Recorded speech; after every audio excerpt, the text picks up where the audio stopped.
स्वागत करता हूं आपका अपना YouTube चैनल मैथ अड्डा सारण में। चलिए फिर मैं हाजिर हो गया एक नया सेशन लेके।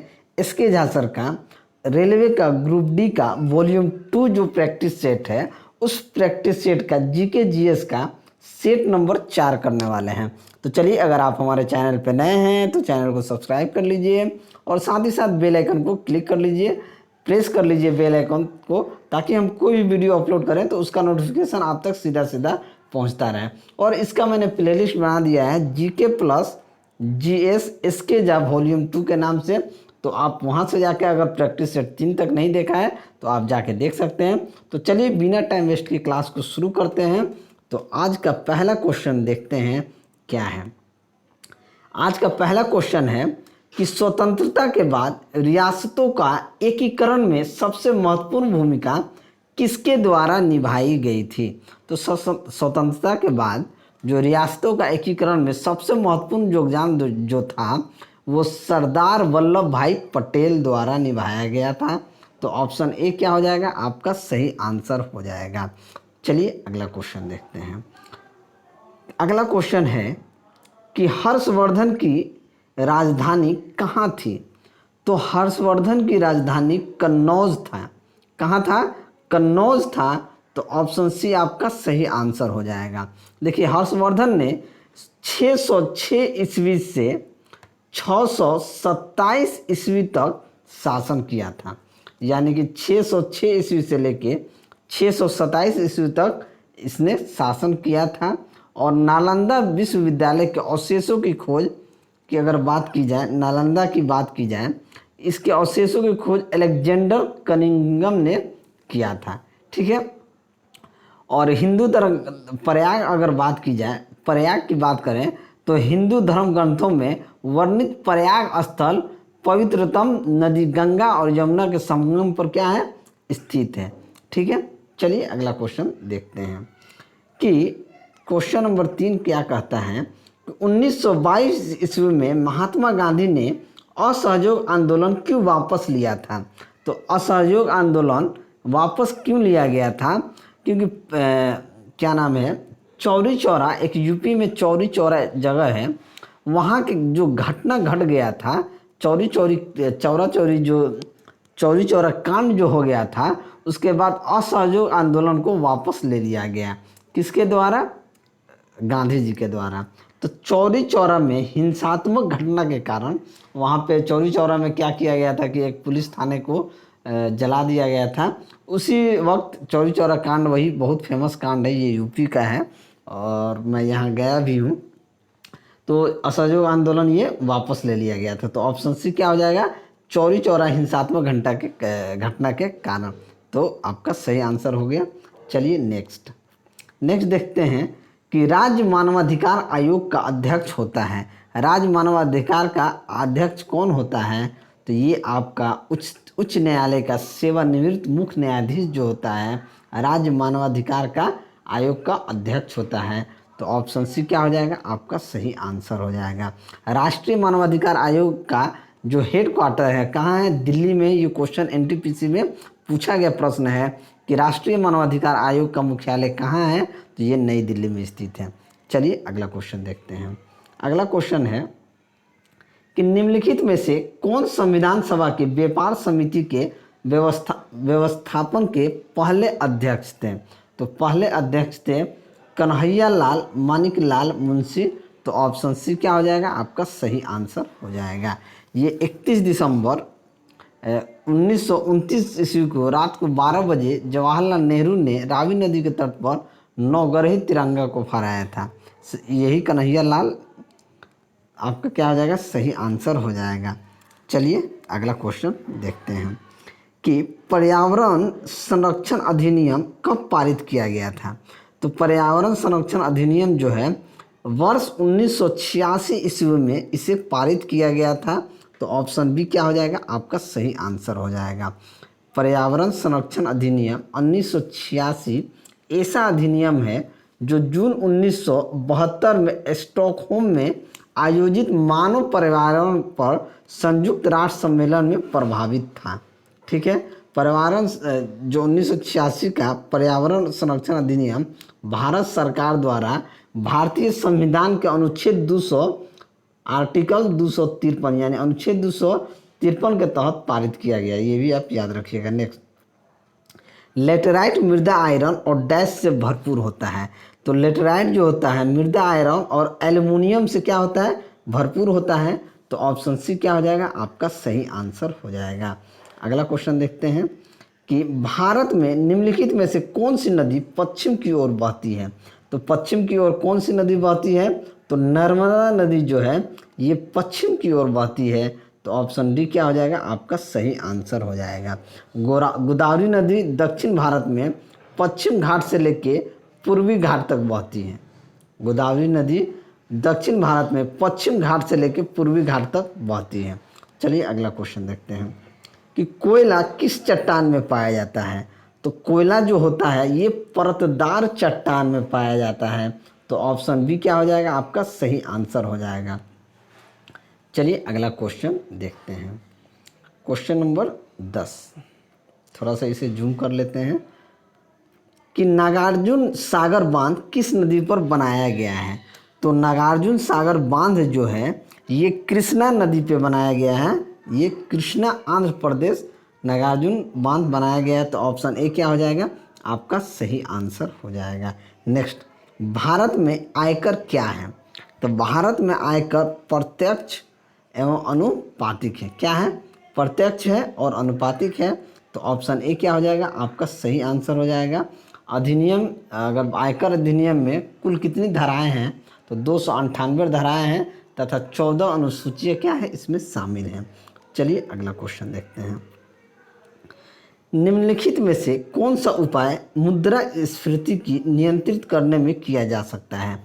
तो किसको किया जा सकता है, साख पर नियंत्रण, सार्वजनिक व्यय की कमी या सार्वजनिक वितरण प्रणाली का उचित प्रयोग या उपयुक्त सभी। तो ये सभी हो जाएगा, उपयुक्त मैंने सभी को यूज किया जा सकता है। तो ऑप्शन डी क्या हो जाएगा, आपका सही आंसर हो जाएगा। नेक्स्ट, अगला क्वेश्चन देखते हैं कि 2 किलोवाट आवर क्या होता है। देखिए 1 किलोवाट में अगर हम देखेंगे तो 1 किलोवाट में देखेंगे तो 1000 वाट होता है। 1 घंटा में कितना सेकंड होता है, तो 3600 सेकंड होता है।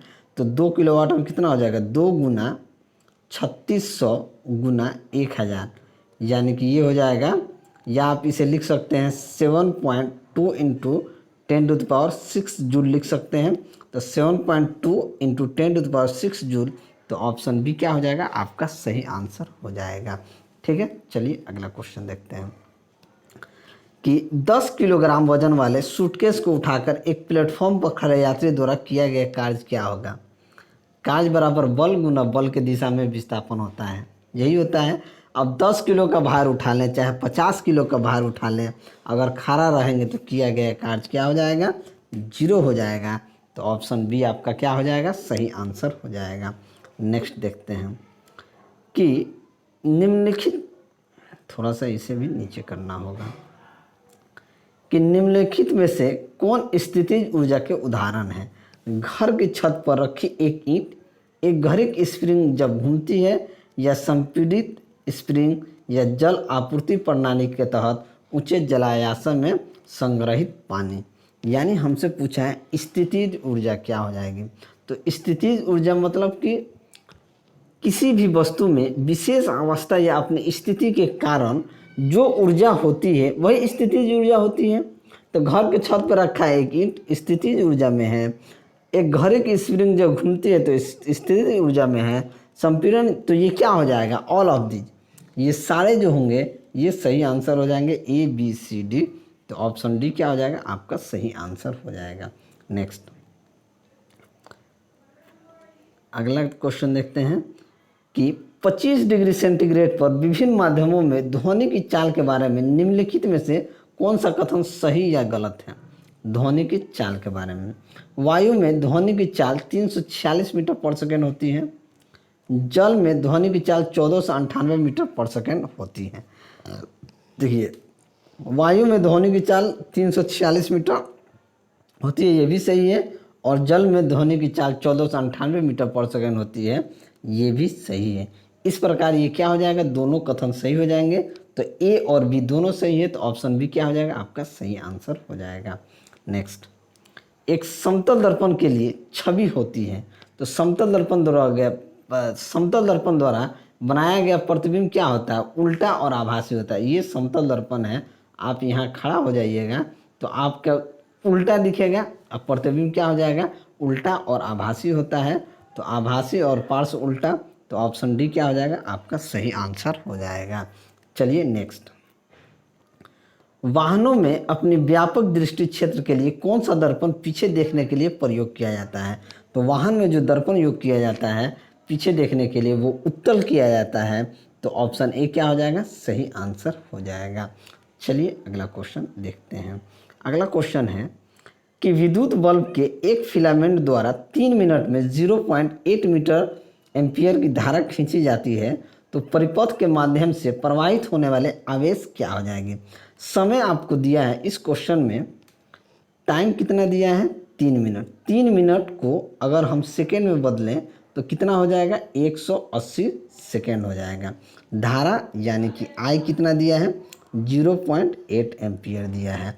फॉर्मूला हम क्या जानते हैं कि Q बराबर IT यानी कि 0.8 गुना 180 यानी कि 18 8 144 यानी 144 गुलाम हो जाएगा, तो ऑप्शन कौन सही हो जाएगा, ऑप्शन बी आपका सही आंसर हो जाएगा। नेक्स्ट, एक विद्युत बल्ब के फिलामेंट में 8 मिनट के लिए 0.5 एम्पियर की विद्युत धारा प्रवाहित होती है। विद्युत धारा के माध्यम से प्रवाहित होने वाला विद्युत आवेश कितना होगा। धारा बराबर क्या होता है, धारा बराबर होता है आवेश बट्टा समय, तो आवेश बराबर क्या हो जाता है धारा गुना आवेश बराबर क्या हो जाएगा धारा गुना समय। Q बराबर क्या होता है धारा गुना समय, तो I कितना है धारा कितना है 0.5, 8 मिनट यानी कि 8 गुना 60 मामला से 8 5 40 यानी कि 4 4 6 24 यानी कि 240 गुलाम, तो ऑप्शन ए क्या हो जाएगा आपका सही आंसर हो जाएगा। नेक्स्ट, किसने विद्युत चुंबक और प्रकाश के संयोजन द्वारा प्रदर्शित किया कि प्रकाश एक विद्युत चुंबकीय तरंग है, किसने ये बताया, तो ये जेम्स मैक्सवेल ने बताया है, तो ऑप्शन सी क्या हो जाएगा आपका सही आंसर हो जाएगा। देखिए जेम्स क्लार्क मैक्सवेल स्कॉटलैंड के एक विख्यात गणितज्ञ एवं भौतिक विज्ञान थे, ठीक है। इन्होंने 1865 ईस्वी में विद्युत चुंबकीय सिद्धांत का क्या किया था प्रतिपादन किया था, और इन्होंने ही विद्युत चुंबक और प्रकाश के संयोजन द्वारा यह प्रदर्शित किया कि प्रकाश एक विद्युत चुंबकीय तरंग है और दृश्य प्रकाश जो है एक्स किरणें वाई किरणें रेडियो तरंगे ये सभी क्या है विद्युत चुंबकीय तरंगे हैं। इन्होंने ही बताया है जेम्स क्लार्क मैक्सवेल उनका पूरा नाम था, ये स्कॉटलैंड के थे। चलिए अगला क्वेश्चन देखते हैं कि परमाणु संलयन प्रतिक्रियाएं स्वचालित रूप से होती हैं, स्वचालित रूप से क्या होती हैं, तो ये सूर्य में होती हैं, तो ऑप्शन ए क्या हो जाएगा आपका सही आंसर हो जाएगा। परमाणु संलयन प्रतिक्रियाएं सूर्य में स्वचालित रूप से होती हैं। जैसे दो हल्के परमाणु नाभिक परस्पर संयुक्त होकर एक भारी तत्व के परमाणु नाभिक की रचना करते हैं, इस प्रक्रिया का परिणाम क्या होता है, जैसे हम 1H2 + 1H3 इस तरीके से मिला के तो ये प्लस ऊर्जा मिला के बनाते हैं, तो ये परमाणु संलयन प्रतिक्रियाएं होती हैं। नेक्स्ट, अल्बर्ट आइंस्टीन और सिगमंड फ्रायड ने एक पुस्तक लिखी जिसे शीर्षकित किया गया था, उसे क्या नाम दिया था युद्ध क्यों। अल्बर्ट आइंस्टीन सिगमंड फ्रायड ने युद्ध क्यों पुस्तक लिखी थी, युद्ध क्यों, तो ऑप्शन डी क्या हो जाएगा आपका सही आंसर हो जाएगा। चलिए अगला क्वेश्चन देखते हैं। निम्नलिखित में से कौन सा एक भौतिक परिवर्तन है। भौतिक परिवर्तन, पानी का बर्फ में परिवर्तन, मानव में श्वसन, मानव में पाचन, दूध से दही बनना। तो देखिए भौतिक परिवर्तन जो है पानी का बर्फ में परिवर्तन होना एक भौतिक परिवर्तन है, तो ऑप्शन ए क्या हो जाएगा आपका सही आंसर हो जाएगा। देखिए किसी पदार्थ में होने वाला ऐसा परिवर्तन जिसमें पदार्थ के रासायनिक गुण तो समान बने रहते हैं लेकिन पदार्थ के भौतिक गुण परिवर्तित हो जाते हैं, उसे ही भौतिक परिवर्तन कहते हैं। जैसे पानी का बर्फ में परिवर्तन, शक्कर का पानी में घुल जाना, कांच का टूटना, ये सारे हैं। देखिए नेक्स्ट, नाइट्रोजन के 0.6 अणु का द्रव्यमान क्या होता है, तो नाइट्रोजन का नाइट्रोजन क्या होता है, एक रासायनिक तत्व होता है। इसका परमाणु क्रमांक की बात की जाए तो परमाणु क्रमांक 7 होता है और परमाणु भार कितना होता है, 14.0067 होता है। तो नाइट्रोजन की अगर बात की जाए, नाइट्रोजन के एक अणु का द्रव्यमान अगर हमसे पूछा जाए, नाइट्रोजन के एक अणु का द्रव्यमान 28 ग्राम होता है। अगर हम N2 के एक अणु का द्रव्यमान पूछें तो ये हो जाएगा 14 गुना 2 यानी कि 28 ग्राम। तो हमसे कितना का पूछा जा रहा है, 0.6 गुना, तो 0.6 इंटू 28 कर दें तो हो जाएगा 16.8 ग्राम। तो ऑप्शन ए क्या हो जाएगा, आपका सही आंसर हो जाएगा। चलिए अगला क्वेश्चन देखते हैं कि निम्न में से क्या अधातुओं का भौतिक गुण नहीं है। अधातुओं का भौतिक गुण नहीं है, अधातुओं का तो केवल ठोस अवस्था में होते हैं। अधातु का गुण नहीं है तो केवल ठोस अवस्था में होते हैं। आघातवर्धनीय न होना और तन्यता, उष्मा और विद्युत के कुचालक या निम्न गलनांक और कथनांक। तो अधातुओं का भौतिक गुण होता है केवल ठोस अवस्था में होते हैं। तो ऑप्शन ए क्या हो जाएगा, ये गुण नहीं है। तो ऑप्शन ए आपका सही आंसर हो जाएगा। चलिए अगला क्वेश्चन देखते हैं। इस क्वेश्चन के लिए ठीक है, निम्नलिखित में से कौन सा कथन सही या गलत है। कथन कह रहा है कि H2SO4 का प्रयोग पेट्रोलियम के परिष्करण में सल्फर और अन्य यौगिकों को हटाने के लिए किया जाता है। ठीक है, ये तो बिल्कुल सही है। नेक्स्ट, सोडियम हाइड्रोक्साइड की मूल प्रकृति हाइड्रोजन के आयनों की उपस्थिति के कारण होता है। ये गलत है। तो केवल ऑप्शन ए हमारा सही हो जाएगा। तो केवल कथन ए सही है, तो ऑप्शन बी क्या हो जाएगा, आपका सही आंसर हो जाएगा। नेक्स्ट, चौथे और पाँचवें आवर्त में क्या होते हैं। तो चौथे और पाँचवें आवर्त में कुल 18 तत्व होते हैं। कितने होते हैं, 18 तत्व होते हैं। तो ऑप्शन ए क्या हो जाएगा, आपका सही आंसर हो जाएगा। नेक्स्ट, कार्बन का निम्नलिखित में से कौन सा अपरूप धातु क्रम में अपचायक माध्यम के रूप में कार्य करता है। तो अपचायक के रूप में कौन कार्य करता है, तो कोक। तो ऑप्शन ए क्या हो जाएगा, आपका सही आंसर हो जाएगा। कोक को मुख्यतः कोयले के परभंजक आसवन द्वारा प्राप्त किया जाता है। ठीक है, और कोक में लगभग 80 से 85% क्या रहता है, कार्बन रहता है। ठीक है, नेक्स्ट, ब्लीचिंग पाउडर में डैश ब्लीचिंग एजेंट विद्यमान होते हैं। तो ब्लीचिंग पाउडर में क्लोरीन ब्लीचिंग एजेंट विद्यमान होते हैं। तो ऑप्शन डी क्या हो जाएगा, आपका सही आंसर हो जाएगा। ब्लीचिंग पाउडर एक अकार्बनिक क्या होता है, अकार्बनिक यौगिक होता है। अगर इसका रासायनिक सूत्र हम देखें तो ये होता है COCaOCl2। ठीक है, नेक्स्ट, एक सामान्य मानव शरीर कोशिका में क्रोमोसोम होता है। क्रोमोसोम कितना होता है, देखिए मानव शरीर में एक कोशिका में 46 क्रोमोसोम होते हैं। कितने, 46 क्रोमोसोम होते हैं। तो ऑप्शन डी क्या हो जाएगा, आपका सही आंसर हो जाएगा। देखिए मानव में गुणसूत्रों की संख्या कितनी होती है, 46 होती है, लेकिन ये जोड़ों में कितने होती हैं, 23 जोड़ा होती है। ये चीज़ भी आप ध्यान में रखेंगे। नेक्स्ट, पुनर्जनन का अर्थ क्या होता है। तो पुनर्जनन का अर्थ होता है कि छोटे छोटे खंड से जीव के पूरे शरीर का निर्माण करना, यही पुनर्जनन होता है। तो ऑप्शन बी क्या हो जाएगा, आपका सही आंसर हो जाएगा। पुनर्जनन में पूर्ण रूपेण विभेदित जीवों में अपने कायिक भाग से नए जीव के निर्माण की क्षमता होती है। चलिए अगला क्वेश्चन देखते हैं कि वैज्ञानिक वर्गीकरण की मूल इकाई क्या है। तो वैज्ञानिक वर्गीकरण की जो मूल इकाई होती है वो होती है जाति। ऑप्शन बी क्या हो जाएगा, आपका सही आंसर हो जाएगा। नेक्स्ट, निम्नलिखित में से छोड़े गए श्वास में डैश शामिल होता है। तो छोड़े गए श्वास में क्या शामिल होता है, हाइड्रोजन, हीलियम, जलवाष्प, नाइट्रोजन। तो छोड़े गए में नाइट्रोजन शामिल होता है। तो ऑप्शन डी क्या हो जाएगा, आपका सही आंसर हो जाएगा। नेक्स्ट, डायलिसिस का उपयोग तब किया जाता है जब किसी रोगी को डैश से संबंधित गंभीर समस्याएं होती हैं। तो डायलिसिस तब किया जाता है जब गुर्दा में प्रॉब्लम हो जाता है। जब गुर्दा में प्रॉब्लम हो जाता है तो ये डायलिसिस किया जाता है। तो ऑप्शन डी क्या हो जाएगा, आपका सही आंसर हो जाएगा। इसके मरीज में क्या होता है, जब इस प्रॉब्लम हो जाता है तो यूरिया का जो निष्कासन होता है हीमोडायलिसिस यानी रक्त अपवहन द्वारा होता है। ठीक है, नेक्स्ट, निम्नलिखित में से कौन सी एक प्रजनन कोशिका है। तो प्रजनन कोशिका क्या होती है, युग्मक होती है। तो ऑप्शन ए आपका क्या हो जाएगा, सही आंसर हो जाएगा। नेक्स्ट, नेक्स्ट कह रहा है कि हो जाएगा, थोड़ा सा इसको छोटा करना होगा कि मानव शरीर पर दवाओं की क्रियान्वयन के संदर्भ में निम्नलिखित का मिलान करें। रिसेप्टर्स, एंजाइम, ट्रैंक्विलाइजर्स, कैटलिस्ट, ये सब हमको मिलाना है। ठीक है, जब हम मिलाएंगे तो देखेंगे कि पहला जो है रिसेप्टर्स जो है ये प्रोटीन होता है। ठीक है, दूसरा देखेंगे, दूसरा एंजाइम कहाँ होता है, कैटलिस्ट से होता है।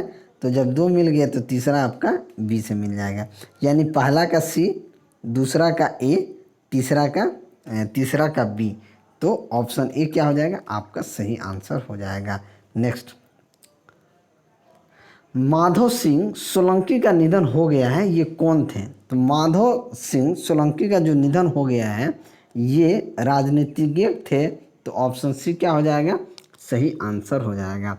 देखिए, भारत के पूर्व विदेश मंत्री और गुजरात के मुख्यमंत्री रह गए दिग्गज कांग्रेस नेता माधव सिंह सोलंकी का निधन हो गया।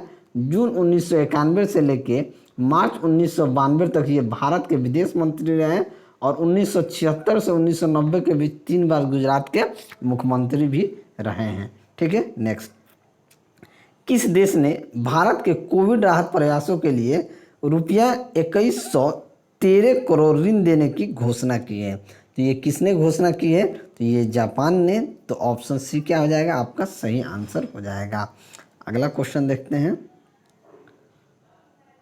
अगला क्वेश्चन है कि 26वें अंतर्राष्ट्रीय कोलकाता फिल्म महोत्सव का उद्घाटन किसने किया? तो ये ममता बनर्जी ने की। तो ऑप्शन बी क्या हो जाएगा, आपका सही आंसर हो जाएगा। अगला क्वेश्चन देखते हैं कि 16वें प्रवासी भारतीय दिवस के अवसर पर किस पुस्तक का विमोचन हुआ? तो किस पुस्तक का विमोचन हुआ? तो मोदी इंडिया कॉलिंग 2021 का विमोचन हुआ। तो ऑप्शन सी क्या हो जाएगा, आपका सही आंसर हो जाएगा। चलिए अगला क्वेश्चन देखते हैं। अगला क्वेश्चन है, IREDA ने किसके साथ ग्रीन एनर्जी परियोजना के लिए हाथ मिलाया है? तो ये NHPC के साथ हाथ मिलाया है। तो ऑप्शन बी क्या हो जाएगा, आपका सही आंसर हो जाएगा। ठीक है, NHPC के CMD की बात करें तो ये अभय कुमार सिंह हैं। चलिए अगला क्वेश्चन देखते हैं। भारत की 7वीं व्यापार नीति समीक्षा TPR का समापन कहाँ हुआ है? तो ये समापन हुआ है WTO में। तो ऑप्शन ए क्या हो जाएगा, आपका सही आंसर हो जाएगा। WTO का मुख्यालय कहाँ है? जिनेवा में है। ये NTPC में पूछा गया क्वेश्चन है। और इसका डायरेक्टर जनरल की बात की जाए तो रोबर्ट एजेवेडो हैं। ठीक है, और इससे रिलेटेड क्वेश्चन पूछा गया NTPC में, तो इससे रिलेटेड क्वेश्चन आप देख लेंगे। नेक्स्ट, सरकार ने NFHS 5 के निष्कर्षों का अध्ययन करने के लिए किसके नेतृत्व में पैनल गठित किया है? तो ये प्रीति पंत के नेतृत्व में। तो ऑप्शन सी क्या हो जाएगा, आपका सही आंसर हो जाएगा। अगला क्वेश्चन देखते हैं। ये देखिए, नीचे आंसर ही नहीं आ रहा, लेकिन यहाँ बता दें, ट्विटर ने किसके अकाउंट को निलंबित कर दिया है? तो ट्विटर ने अमेरिका के राष्ट्रपति डोनाल्ड ट्रंप का आधिकारिक ट्विटर अकाउंट को निलंबित कर दिया था, जिसको @ कह सकते हैं पोटस नाम था, जिसमें कम से कम 33.4 मिलियन फॉलोअर्स शामिल थे। तो उनका ही क्या नाम है, डोनाल्ड ट्रंप का ट्विटर अकाउंट निलंबित किया था। तो चलिए, अगर मेरा वीडियो आपको अच्छा लगा हो तो वीडियो को लाइक कीजिएगा, दोस्तों में शेयर करें। अगर आप हमारे चैनल पर नए हैं तो चैनल को सब्सक्राइब करें। मैं ऐसे ही वीडियो लेकर आपके सामने हाजिर होता रहूँगा। चलिए मिलते हैं अगले वीडियो में, तब तक के लिए जय हिंद।